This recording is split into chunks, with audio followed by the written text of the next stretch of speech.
नमस्कार दर्शक बंधु सिद्धार्थ उत्सव नूतन कार्यक्रम लक्ष्मी नृसिंह को स्वागत करुच्ची मु सोनालिशा।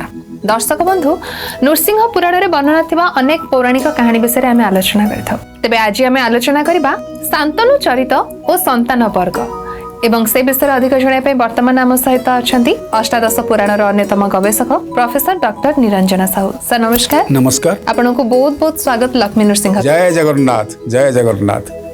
तेबे सर जमती शांतनु विषय रे आमे पूर्व अध्याय भी आलोचना करथिले एवं बहुत किछि कथा तांका विषय जानिया पई पाइथिले नृसिंह उपासना संपर्क रे। तो आज आपण हम दर्शक बंधु मानन को कहि दियंतु कि मत्स्यगंधा हेले योजना गंधा।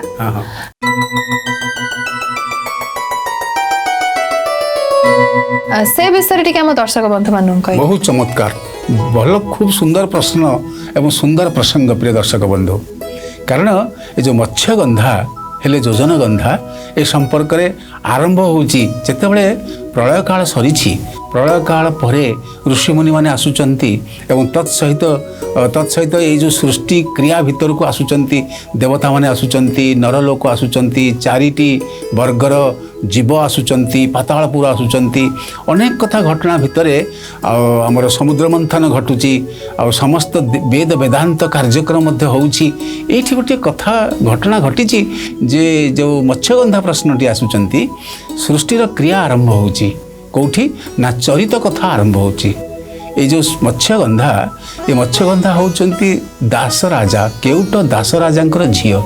गोटे केउट घरे गोटे झियोटी जन्म नेला। दास राजा बहुत तपस्या करी काहंक पाखरे ना लक्ष्मी नृसिंह को तपस्या करी प्राप्ति हेतिले गोटे कन्या। से कन्याटी होची मत्स्यगंधा। तार काम होची माछ धरिबा। तांकर काम होची विशेष भाव में गंगा और जमुना नदी रे डंगारी पारी करिबा लोक मानकु एवं तत्सहित माछ धरिबा। माछ धरी धरिकी तांकर देहरु गंध गोटे बाहरथला। से गंधटी होची माछ गंध। माछ गंध हेतु तांकु मत्स्यगंधा बोली कहा जाए। ये जो दास राजा दिनकर घटना माने केउट मानकर राजा को दास राजा बोली कहते। दास तांकर ना किंतु केउट मानकर राजा सीए। तेबे ए केउट घरे जो झीटी बढ़ुथिला एई समय रे राजा अर्थात दास राजा को असुस्थ अवस्था थिला बेले हठात आसिकी पराशर ऋषि पहुँचले। पराशर ऋषि पहुँचवा परे इच्छा करुथिले जमुना पारी हवा पाई। कहीं कहीं गंगा मध्य कहती प्रिय दर्शक बंधु। तेबे ए नदी पारी होउथिबा बेले कारण बहु प्राचीन नदी होची जमुना। ए जमुना नदी को पारी होउथिला बेले पारी हवा बेले किपरि पारी हे बोली केउट को खोजिले। कारण से डंगार राजा डंगा मान परिचालित हबो। तेणु करी दास राजा तांका झियो को कहिले जे काहांकु ना मत्स्यगंधा को ए ऋषि आसीचंती ऋषि को तमे टिके डंगारे पारी कर दियो। फल डंगारे पारी करने को जाऊँच किए मत्स्यगंधा। मत्स्यगंधा बहुत सुंदरी। मत्स्यगंधा रूप लावण्य मुग्ध हो गले किए ना ऋषि पराशर। विशेष भाव में प्रिय दर्शक बंधु भगवान इच्छा हूँ सब बड़ कथा। भगवान इच्छा सृष्टि क्रिया घटव जमी कश्यप ऋषि पाखु द्वितीय अदिति इत्यादि 13 पत्नी पाखु सृष्टि क्रिया घटी। ठीक से भाव में पराशर पाखु गोटे दिव्य संतान सृष्टि हे आ मत्स्यगंधा पाखु दिव्य संतान सृष्टि हे ये उद्देश्य आसी पहुँचती भगवान द्वारा प्रेरित होता किए ना पराशर ऋषि। पराशर ऋषि हसीदे एवं जितेबाला हसीदे ये कुमारी अवस्था थिबा ए मत्स्यगंधा पारी करुचंती तांकर तनु वर्ण देखिकरी पराशर जितेबाला मुग्ध हो जाइछंती से निजे प्रणय कामना करिचंती। पुत्र अर्थात पुत्र कामना करुचंती किए ना ऋषि पराशर। फल मु कुमारी अवस्था किभली संतान जन्म करी उत्तर देइछंती मत्स्यगंधा ये असंसार कथा। फल कौन होती ना ऋषि पराशर जहाँ शारदादास वर्णना कर महाभारत रे ये प्रसंग रे से कहउचंती जे ये संभव नुहे यह असंभव यह असौजन्य। फल कौन होती ना ऋषि पराशर कौन कर दिव्य दृष्टि बल मंत्र बल कुहुड़ी घेरा कर देइचंती। ये गोटे स्वतंत्र स्वर्ग बोली कहउचंती एवं स्वतंत्र स्वर्ग रे तुम अछ क्या कहते मत्स्यगंधा को। मत्स्यगंधा देह को जो स्पर्श करिचंती किए तांकर दिव्य दृष्टि बल दिव्य दृष्टिर ज्योति बल फल गर्भवती होती मत्स्यगंधा। आ मत्स्यगंधारू पराशर ऋषि स्पर्श सी होती योजनगंधा। ये योजनगंधा अन्य गोटे ना अच्छी ता होती सत्यवती। ए सत्यवती पाखु विशेष भाव में चंद्रवंश आरंभ घटुची। प्रिय दर्शक बंधु विशेष भाव में ये योजनगंधा जी मत्स्यगंधार योजनगंधा हेले पराशर स्पर्श से ही नदीर गोटे स्थान रे जो स्थान टी कहती द्वीपटीए थिला। द्वीप कहले चारिपट जाक जल मझे गोटे स्थल भाग पहाड़टीए बा पर्वतटीए ताकू द्वीप बोली कहती। फल से गोटे संतान से जन्म देले से संतान टी होउचंती किए ना कृष्ण द्वैपायन वेद व्यासदेव अर्थात रूपटी तांकर कालिया वर्ण से कृष्ण बोली दिखाई। और भगवान श्रीकृष्णंकर बा भगवान विष्णुंकर ये जो भागवत अनुसार जो 24 अवतार ये 24 अवतार मध्य अन्यतम अवतार होउचंती कृष्ण द्वैपायन वेद व्यासदेव। फल व्यासदेव कौटी जन्म नेले ना दीपटी जन्म हेले बोली तांको ना द्वैपायन हैला एवं कला देखा जाउथवारु कृष्ण स्वरूप देखा जाउथवारु तांको ना हला कृष्ण बोली कहला। एवं कृष्ण द्वैपायन वेद व्यास एवं वेद को व्यास करिथिबारु ताकू चर्चा करिथिबारु अन्वय करिथिबारु ताकू आनिथिबारु अपौरुषेय किए ना वेद ए वेद को आनयन करी आम लोक समक्ष थोइथिबारु से हेले वेद व्यास। ए व्यासदेव को जन्म दे सारला परे निजे कुमारी अवस्था रे फल कौन होइछि ना से योजनगंधा होइचंती। योजनगंधा परे तांकर नामकरण करिचंती किए ना पराशर ऋषि सत्यवती। आपण सत्य अर्थात निजे भगवान को आपण जन्म देइचंती अर्थात भगवान को 24 अवतार मध्य अन्यतम अवतार होउचंती व्यासदेव अवतार। ए जहाँ को कहा जाइछि व्यास वशिष्ठ नपतारम शक्तो पुत्र मकर्मसम पराशर आत्मजं वंदे सुकतात तपोनिधि। सुखदेवंकर बापा पराशरंकर आत्मज होउचंती किए ना व्यासदेव। ये व्यासदेव होउचंती किए ना विशेष भाव में जहाँ को आमे कहू मत्स्यगंधा योजनगंधा हवा परे ऋषि पराशरंकर संस्पर्श आसुथिबा एई दिव्य संतान व्यासदेव को जन्म देइचंती। किंतु अपर पार्श्व आमे शांतनु प्रसंग को आसुचे। शांतनु दुईटी राणी कथा आमे कहिचे। गोटे कथा होची जे शांतनु जेतेबेले गंगा को देखिचंती गंगा को देखला परे गंगा रूपला बन्या प्रलुब्ध होइचंती एवं प्रलुब्ध हवा परे से नृसिंह निर्माल्य को अवमानना करिचंती। फल रे पुणी नृसिंह उपासना करी गंगा सहित मिलित होउचंती। आउ शांतनु को नाम जी निए तार पापक्षय हो जाए। एवं विशेष भाव में जहाँ कहुई शांतनु दिव्य आत्मा बड़ सुंदर पुरुष सुठाम पुरुष आजानुलंबित बाहु ठीक जमी मर्यादा पुरुषोत्तम रामचंद्र परी स्वरूप रूपलावण्य गौरवर्ण तांक रूपरे मध्य गंगा प्रलुब्ध होइछंती। फल कौन होइछि ना गंगा को से निजे शांतनु तांकर मत देइछंती तांकर प्रस्ताव रखिचंती विवाह करबा पई। गंगा कहिले जे मु तो रुद्रंक जटारे थाए तेबे मु ए कार्य करि परिबि नाही। गंगा किंतु गंगांकर कथारे निजे स्वयं किए ना शांतनु शिवंक स्वरूप धारण करिचंती।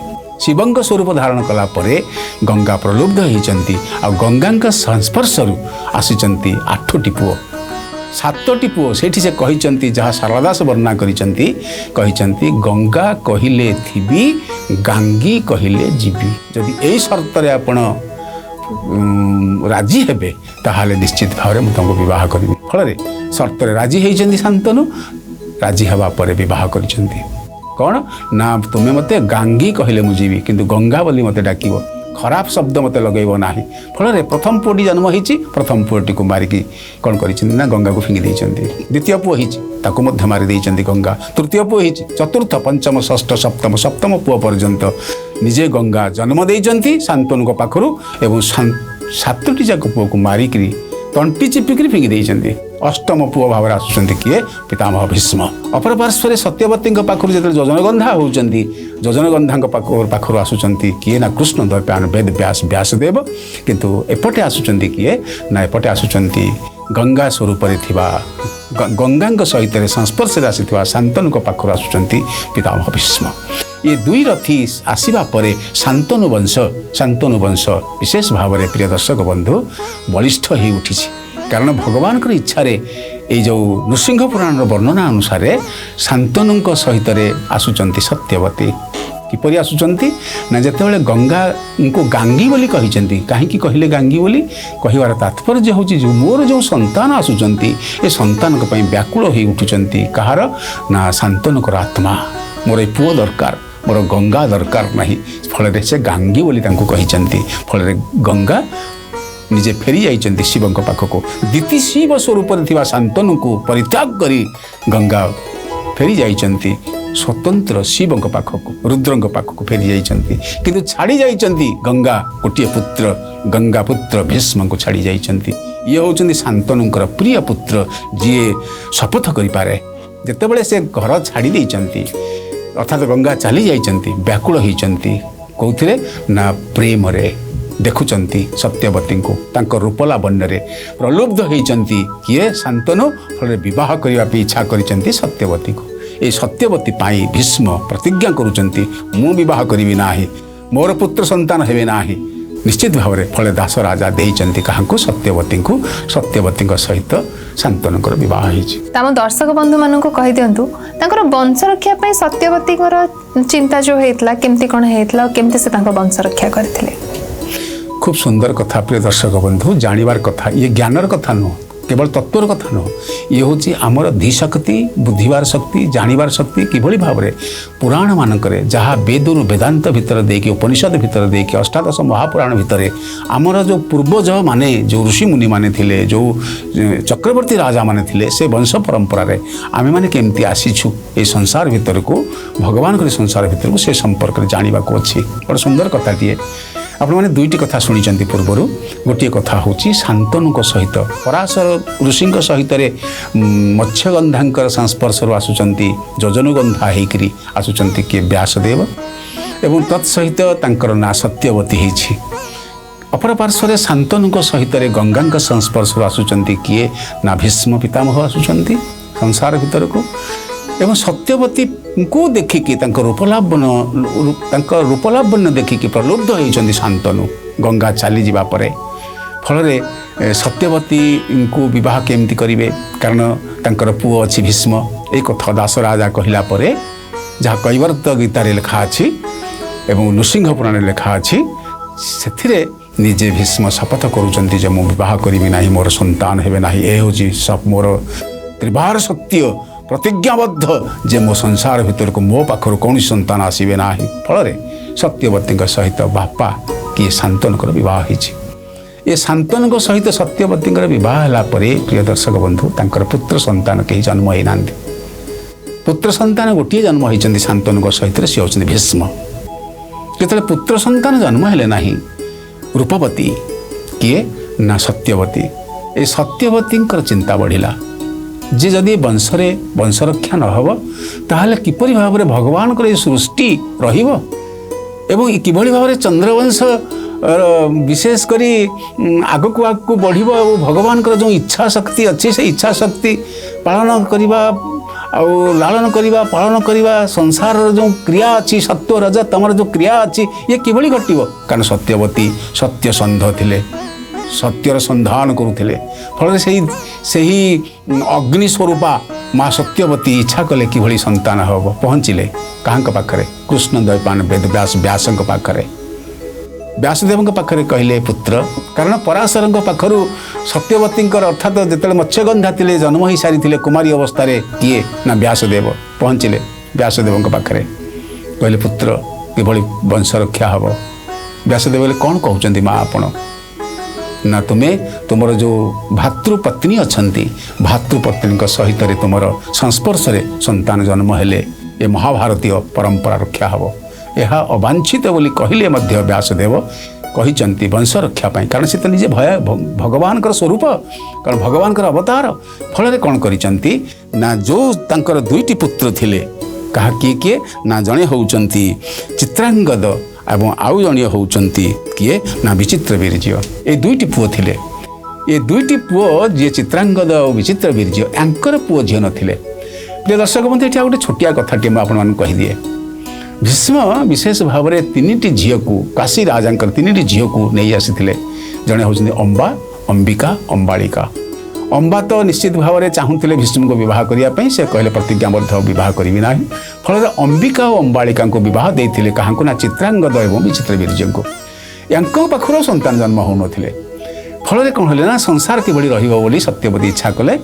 ଇଚ୍ଛା କଲା ଫଳରେ ଏ ଯେଉଁ ବିଚିତ୍ର ବୀର୍ଯ୍ୟ ଆଉ ତତ୍ ସହିତ ଚିତ୍ରାଙ୍ଗଦ ଯେତେବେଳେ ତାଙ୍କର ସନ୍ତାନ ପାଇଁ ଯାଉଛନ୍ତି କିଏ ନା ବେଦବ୍ୟାସ ବ୍ୟାସଦେବ, ତାଙ୍କର ଦୃଷ୍ଟିରୁ ଯେଉଁ ଜ୍ୟୋତି ସେ ଜ୍ୟୋତିରେ ଆଭାରେ ଆଖି ବନ୍ଦ କରିଦେଉଛନ୍ତି କିଏ ନା ଅମ୍ବିକା। ଫଳରେ ଅନ୍ଧପୁଅଟି ଜନ୍ମ ନେଉଛି। ସେ ଅନ୍ଧପୁତ୍ର ହେଉଛନ୍ତି ଧୃତରାଷ୍ଟ୍ର। ଏବଂ ଯେତେବେଳେ ବିଶେଷ ଭାବରେ ବିଚିତ୍ର ବୀର୍ଯ୍ୟଙ୍କ ସହିତ ଅମ୍ବାଳିକାଙ୍କର ମିଶୁଛି, ତାଙ୍କର ପାଖରୁ ଆସୁଛନ୍ତି କିଏ ନା ବେଦବ୍ୟାସ ଆସୁଛନ୍ତି, ସେତେବେଳେ ସେ କ'ଣ କରୁଛନ୍ତି ନା ଭଉଣୀକି ପଚାରି ଦେଇଛନ୍ତି ମୁଁ ଆଖି ବନ୍ଦ କରିବାରୁ ଧୃତରାଷ୍ଟ୍ର ଜନ୍ମ ହେଇଛନ୍ତି ଅନ୍ଧପୁତ୍ର। ଫଳରେ କ'ଣ କରିଛନ୍ତି ଆଖି ଖୋଲିକିରି କାହାଙ୍କ ସହିତ ନା ଦେଢ଼ଶୁରଙ୍କ ସହିତ ସମ୍ପର୍କକୁ ଆସୁଛନ୍ତି। ଫଳରେ ପାଣ୍ଡୁର ବର୍ଣ୍ଣର ପୁତ୍ରଟି ଜନ୍ମ ହେଉଛି। ସେ ହେଉଛନ୍ତି ପଣ୍ଡୁ। ସତରେ ଏଇ ପଣ୍ଡୁ ବଂଶ ଆଉ କୌରବ ବଂଶ ଏ ଦୁଇଟି ବଂଶର ପରମ୍ପରା ଆସୁଛନ୍ତି। ଫଳରେ ବଂଶ ରକ୍ଷା କରିଛନ୍ତି କିଏ ନା ବଂଶ ରକ୍ଷା କରିଛନ୍ତି ବେଦବ୍ୟାସ ବ୍ୟାସଦେବ। ଅର୍ଥାତ୍ ଭୀଷ୍ମ ଆଉ ବେଦବ୍ୟାସ ବ୍ୟାସଦେବଙ୍କ ଦ୍ୱାରା ଏହି ବଂଶ ଶାନ୍ତନୁ ବଂଶର ଆଗକୁ ଘଟଣା ଘଟିଛି। ଏବଂ ବିଶେଷ ଭାବରେ ପଣ୍ଡୁପୁତ୍ର ହେଉଛନ୍ତି କୁନ୍ତୀଙ୍କ ପାଖରୁ ଜନ୍ମ ନେଉଛନ୍ତି ଯୁଧିଷ୍ଠିର, ଭୀମ ଆଉ ଅର୍ଜୁନ। ଏବଂ ମାଦ୍ରୀଙ୍କ ପାଖରୁ ଜନ୍ମ ନେଉଛନ୍ତି ନକୁଳ ଆଉ ସହଦେବ। କିନ୍ତୁ କୁନ୍ତୀଙ୍କ ପ୍ରସଙ୍ଗ ଅଲଗା ଗୋଟିଏ ଅଛି। କୁନ୍ତୀ ହେଉଛନ୍ତି ବିଶେଷ ଭାବରେ କୁନ୍ତଭୋଜ ରାଜାଙ୍କର ଝିଅ ଆଉ ବଡ଼ ସୁନ୍ଦରୀ ଏବଂ ସତୀସାଧ୍ୱୀ। ତାଙ୍କୁ ଦୁର୍ବାସା ଗୋଟିଏ ମାଳା ପ୍ରଦାନ କରିଥିଲେ। ସେ ମାଳା ଦ୍ୱାରା ସେ ଧର୍ମଙ୍କୁ ଆହ୍ୱାନ କରିକିରି ଯୁଧିଷ୍ଠିରଙ୍କୁ ଜନ୍ମ ଦେଇଥିଲେ। ତତ୍ପୂର୍ବରୁ କର୍ଣ୍ଣଙ୍କୁ ଜନ୍ମ ଦେଇଥିଲେ ସୂର୍ଯ୍ୟଙ୍କ ଦ୍ୱାରା। ଏବଂ ତତ୍ ସହିତରେ ଧର୍ମଦେବଙ୍କ ପାଖରୁ ଜନ୍ମ ନେଉଛନ୍ତି ଯୁଧିଷ୍ଠିର, ପବନ ଦେବତାଙ୍କ ପାଖରୁ ଜନ୍ମ ନେଉଛନ୍ତି ଭୀମ ଏବଂ ଇନ୍ଦ୍ରଙ୍କ ପାଖରୁ ଜନ୍ମ ନେଉଛନ୍ତି କିଏ ନା ଅର୍ଜୁନ। ଏ ତିନି ଜଣ ଗଲା ପରେ ଏବଂ ସ୍ୱୟଂ ସତ୍ତାରୁ ମାଦ୍ରୀଙ୍କ ପାଖରୁ ଜନ୍ମ ନେଉଛନ୍ତି କିଏ ନା ନକୁଳ ଆଉ ସହଦେବ। ଇଏ ହେଉଛି ବଂଶ ପରମ୍ପରାରେ ଆସୁଛନ୍ତି କାହାର ନା ଶାନ୍ତନୁ ଚରିତ ଏବଂ ତାଙ୍କର ସନ୍ତାନ ରକ୍ଷା କରିବାରେ ପ୍ରଥମ ସଂକଳ୍ପ ନେଇଛନ୍ତି ମା ସତ୍ୟବତୀ। ତ ବର୍ତ୍ତମାନ ଆପଣ ଆମ ଦର୍ଶକ ବନ୍ଧୁମାନଙ୍କୁ କହିଦିଅନ୍ତୁ କି ଶାନ୍ତନୁଙ୍କ ବଂଶରେ ସବ୍ୟସାଚୀ କେମିତି ଆସିଲେ? ପ୍ରିୟ ଦର୍ଶକ ବନ୍ଧୁ, ଏ ତ ବିରାଟ କଥା, କଥାର ସାଗର, କେତେ କଥା ତାର ପଟାନ୍ତର ନାହିଁ। ଯେଉଁ ବଂଶ ଶାନ୍ତନୁଙ୍କର ଯେଉଁ ବଂଶ, ଏ ଶାନ୍ତନୁଙ୍କ ବଂଶ ସମ୍ପର୍କରେ ଆପଣ ଶୁଣି ସାରିଛନ୍ତି। ଗୋଟିଏ ହେଉଛନ୍ତି ଭୀଷ୍ମ ଗଙ୍ଗାପୁତ୍ର, ଆଉ ଜଣେ ହେଉଛନ୍ତି ସତ୍ୟବତୀ ପୁତ୍ର ପରାଶରଙ୍କ ପାଖରୁ ଆସୁଛନ୍ତି କୃଷ୍ଣ ଦ୍ୱୈପାୟନ ବେଦବ୍ୟାସ ବ୍ୟାସଦେବ। ଏବଂ ବ୍ୟାସଦେବଙ୍କର ଦ୍ୱାରା ତାଙ୍କର ଯେ ଭାତୃପତ୍ନୀ ଅମ୍ବିକା ଆଉ ଅମ୍ବାଳିକା, ଏ ଅମ୍ବିକା ଓ ଅମ୍ବାଳିକା, ଅମ୍ବିକାଙ୍କ ପାଖରୁ ଆସୁଛନ୍ତି କିଏ ଧୃତରାଷ୍ଟ୍ର ଆସୁଛନ୍ତି। ଅମ୍ବାଳିକାଙ୍କ ପାଖରୁ ଜନ୍ମ ନେଉଛନ୍ତି ପଣ୍ଡୁପୁତ୍ରମାନେ। ଏ ଯେଉଁ ପଣ୍ଡୁପୁତ୍ରମାନେ ଜନ୍ମ ନେଲେ କୁନ୍ତୀଙ୍କର ପୁତ୍ର ଭାବରେ କୌନ୍ତେୟ ହେଲେ, ସେମାନେ ହେଉଛନ୍ତି ଯୁଧିଷ୍ଠିର, ଭୀମ, ଅର୍ଜୁନ। ଆଉ ମାଦ୍ରୀପୁତ୍ର ଭାବରେ ଆସୁଛନ୍ତି କିଏ ନା ନକୁଳ ଆଉ ସହଦେବ। ଇଏ ହେଉଛନ୍ତି ପଞ୍ଚପାଣ୍ଡବଙ୍କର କଥା। ଏମାନେ ସମସ୍ତେ ପାଣ୍ଡବ, ଅର୍ଥାତ୍ ସତ୍ୟର ସମର୍ଥକ ବା ଧର୍ମର ସମର୍ଥକ। ଯେମିତି ଭଗବତ ଗୀତାରେ କୁହାଯାଇଛି ଯଦା ଯଦା ହି ଧର୍ମସ୍ୟ ଗ୍ଲାନିର୍ଭବତି ଭାରତ ଅଭ୍ୟୁତ୍ଥାନମ ଧର୍ମସ୍ୟ ତଦାତ୍ମାନ ସଜାମ୍ୟହମ୍ ପରିତ୍ରାଣାୟ ସାଧୂନାଂ ବିନାଶାୟ ଚ ଦୁଷ୍କୃତମ୍ ଧର୍ମ ସଂସ୍ଥାପନାର୍ଥାୟ ସମ୍ଭବାମି ଯୁଗେ ଯୁଗେ। ଭଗବାନଙ୍କର ଏ ସଂସାର, ଭଗବାନ ଏ ସଂସାରକୁ ସମସ୍ତଙ୍କୁ ପ୍ରେରଣା କରିଛନ୍ତି। ପ୍ରିୟ ଦର୍ଶକ ବନ୍ଧୁ, ଆପଣ ଭାବୁଛନ୍ତି କି ଆପଣଙ୍କୁ ଭଗବାନ ପଠାଇ ନାହାନ୍ତି ବୋଲି? ଭଗବାନଙ୍କ ପାଖରୁ ଆପଣ ଜନ୍ମ ନେଇଛନ୍ତି। ଯେତେ ସୃଷ୍ଟିରେ ଯେତେ ଜୀବ ଅଛନ୍ତି, ପିପିଲିକା ମାନେ ପିମ୍ପୁଡ଼ି ଠାରୁ ଆରମ୍ଭ କରି ହାତୀ ପର୍ଯ୍ୟନ୍ତ, ଏବଂ ଯେତେ ଜୀବ ଅଛନ୍ତି ଚାରିଖାନି ଜୀବ ଭିତରେ ମନୁଷ୍ୟ ହେଉଛି ଶ୍ରେଷ୍ଠ ମଣିଷ ପର୍ଯ୍ୟନ୍ତ, ସମସ୍ତଙ୍କୁ ଭଗବାନ ସୃଷ୍ଟି କରିଛନ୍ତି। ଫଳରେ କୌଣସି ନା କୌଣସି ଯୁଗରେ ଭଗବାନ ଯେଉଁ ସୃଷ୍ଟି କରିଛନ୍ତି, ତନ୍ମଧ୍ୟରେ ଚନ୍ଦ୍ରବଂଶରେ ଶାନ୍ତନୁଙ୍କ ବଂଶରେ ଆସୁଛନ୍ତି କିଏ ନା ଆସୁଛନ୍ତି ଆପଣଙ୍କର ସବ୍ୟସାଚୀ, ଯିଏ ଭଗବାନଙ୍କର, ଭଗବାନ ଶ୍ରୀକୃଷ୍ଣଙ୍କର, ବାସୁଦେବଙ୍କର, ମାଧବଙ୍କର ପ୍ରିୟ ସଖ। ସେ ହେଉଛନ୍ତି ସବ୍ୟସାଚୀ, ତୃତୀୟ ପାଣ୍ଡବ ଫାଲ୍ଗୁନୀ, ଯାହାଙ୍କୁ କୁନ୍ତୀପୁତ୍ର ଭାବରେ ପୃଥା ଭାବରେ ମଧ୍ୟ କୁହାଯାଇଛି। ଏ ଯେଉଁ ଯିଏ ଅର୍ଜୁନ, ତାଙ୍କୁ ଦ୍ୱିତୀକୃଷ୍ଣ ବୋଲି ମଧ୍ୟ କୁହାଯାଏ। ପ୍ରିୟ ଦର୍ଶକ ବନ୍ଧୁ, ଭଗବାନ ଶ୍ରୀକୃଷ୍ଣଙ୍କର ବହୁତ ପ୍ରିୟ ଯୁଧିଷ୍ଠିର, ଭୀମ, ଅର୍ଜୁନ, ନକୁଳ ଆଉ ସହଦେବ। କିନ୍ତୁ ସାଥିରେ ସାଥିରେ ଥାନ୍ତି ସଦା ସର୍ବଦା ଅର୍ଜୁନ। ଯେଉଁ ନନ୍ଦିଘୋଷ ରଥରେ ବିରାଜମାନ କରନ୍ତି ଭଗବାନ ଶ୍ରୀକୃଷ୍ଣ, ତାଙ୍କ ସହିତରେ ଥାନ୍ତି ଅର୍ଜୁନ। अर्जुन तांकर प्रिय सखा जदि आम गणना करूँ विचार करा जाए जदि भगवान श्रीकृष्ण 84 वर्ष बयस होता कुरुक्षेत्र रणांगन समय ताहले अर्जुन बयस होता 82 अर्थात पाखापाखि समवयस्क थे भगवान श्रीकृष्ण एवं अर्जुन सब्यसाची। प्रिय दर्शक बंधु विशेष भाव में तृतीय पांडव अर्जुन संपर्क में केते गुड़िए कथा आसे जो वनवास काल होती बेले द्रुपद राजा स्वयंवर करुँच कन्या संपर्क में तांकर कन्या होउचंती द्रौपदी जे यज्ञ जन्म नहीं यज्ञ संभूता होउचंती द्रौपदी किभली भाव लक्ष्य करिसंती अरघट घटिका देकरी अर्थात पानी की चाहिए एवं ऊपर अरघटी उपरे माछटी अच्छी ता आखि को लक्ष्य करके बिंधिबे याकू लाख बिंधा बोली कहा जाए। द्रौपदी स्वयंवर रे घटनाटी घटीथिला ए लाख बिंधि पारिथिबा व्यक्ति जन होउचंती सब्यसाची जियांको आपण अर्जुन कहतु बा आपण पृथानंदन बोली कहतु बा धनंजय बोली कहतु बा बृहन्नला बोली कहतु से विशेष भाव एभली पारंगम योद्धा थिले द्रोण शिष्य थिले जे कि विशेष भाव में द्रौपदी को प्राप्ति होते जाज्ञसेनी को प्राप्ति होते। दर्शक बंधु यही प्रसंग रे मन पड़ती आउ गोटे प्रसंग भग जितेबाला समय होती से शिवं को मध्य संतुष्ट करी पाशुपत अस्त्र आउ अक्षय तृणी प्राप्ति होते आ भगवान श्रीकृष्ण गीता शास्त्र अनुसार से गीता अनुसार भगवान श्रीकृष्ण सहित भगवान होते सारथी आउ अर्जुन होते रथी सेठी भगवत गीता आम मैंने जहाँ प्राप्ति होचे से भगवत गीता र मूल कारण होउचंती अर्जुन पराहत जीव आम मान सदृश यही होउचंती सब्यसाची। निहाती भाव में अति सुंदर भाव में तो आप बुझेदेले कि किभली भाव में शांतनु वंश में अर्जुन आसीथिले बा तांकर जन्मग्रहण होता तो आशा करुच्छे आम दर्शक बंधु मानक निहाती भाव में आज अध्यायटी भल ही लगी किंतु सर समय तो सरी सरी आसला आमको विदाय नहीं जावाक पड़ो हेले विदाय नपा पूर्व जमी आम सबुथर व्यासवाणी कही था तो आज व्यासवाणी कौन रही से विषय टी कही नारायण अनंत हरे नृसिंह प्रहलाद बाधा हरे कृपालु बाधा प्रशमन करती ये मंत्रटी हूँ बाधा प्रशमन मंत्र आपण जीवन में यदि बाधा किसी थाए ये मंत्र जप करंतु बाधा मुक्ति घटिबो। तेबे सुंदर व्यासवाणी सहित वर्तमान आमको विदाय दिंतु किंतु हाँ सब बड़े देखु था आमर यही नूतन कार्यक्रम लक्ष्मी नृसिंह एवं आमको एमती ही भल पाइबा दौथांतु। रहुछु नमस्कार। जय जगन्नाथ।